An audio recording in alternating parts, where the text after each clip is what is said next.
Hello, I'm Cara Stanford, and this is the Marketing Spaces. Today, we're going to take some space and time to think about your brand positioning. Specifically, I'm going to ask you 5 questions that will help you determine your brand positioning. So it might be you already know your brand positioning, so this could be a good opportunity for a refresh, or it might be that you're creating your brand positioning, or it could be that you're a little bit halfway house. Either way, these are 5 questions that are incredibly helpful. So first thing I'd like to say is that brand positioning is your responsibility. It's your responsibility to create the place that you want your brand, i.e. your company, your organization, your business, to occupy in the minds of people. People should not have to hunt around. They should not be thinking, oh, what does so-and-so do again? What do they stand for? What are they like? Think about some of the big brands that we know really, really well. And when you think about one of those brands, you understand who they are, what they're about, what they're offering. You understand if they're a high quality offering, a lower quality offering. Is it high price, lower price, value, exclusive?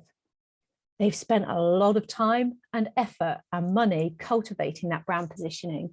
So first of all, it is your responsibility to create that brand positioning in your clients' minds. So first question.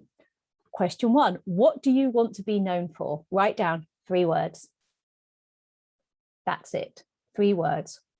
This is really important because if you think about it, as people, we're bombarded every day with lots of information. We're meeting lots of people. We're seeing lots of companies, organizations, lots of brands, lots of brands, lots of brands.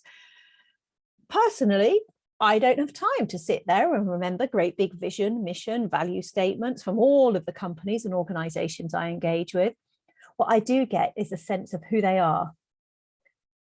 That's what you want people to have when they come into contact in any way with your company or organization or business. You want them to be able to say 3 words, which are all similar. So what are the 3 words that you want to be known for?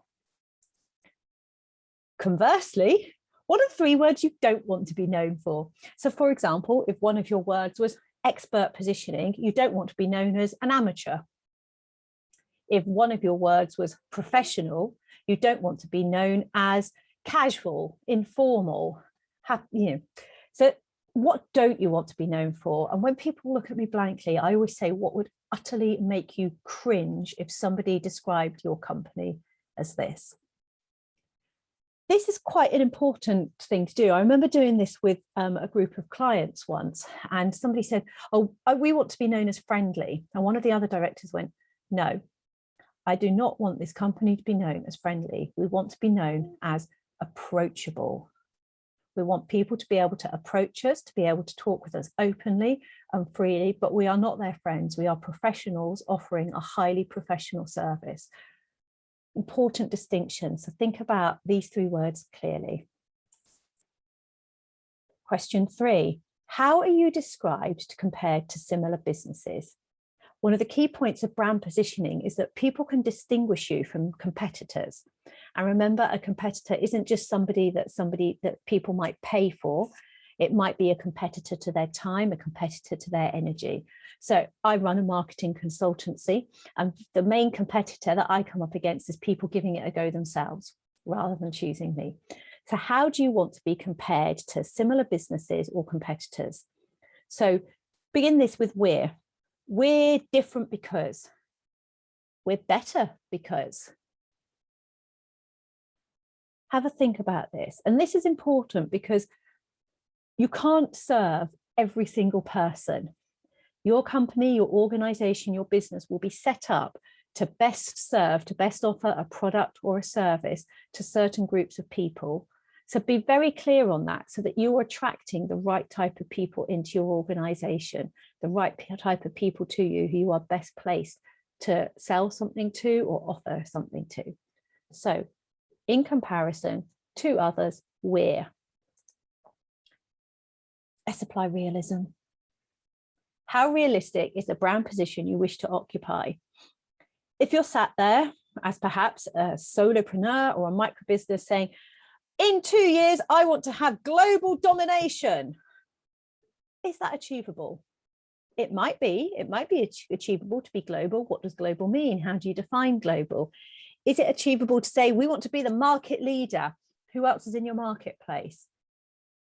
What capital do you have behind you? So just go back over those words that you're saying, actually, this is a brand position we wish to occupy, the words in question one. Say, is this achievable? Is it really achievable?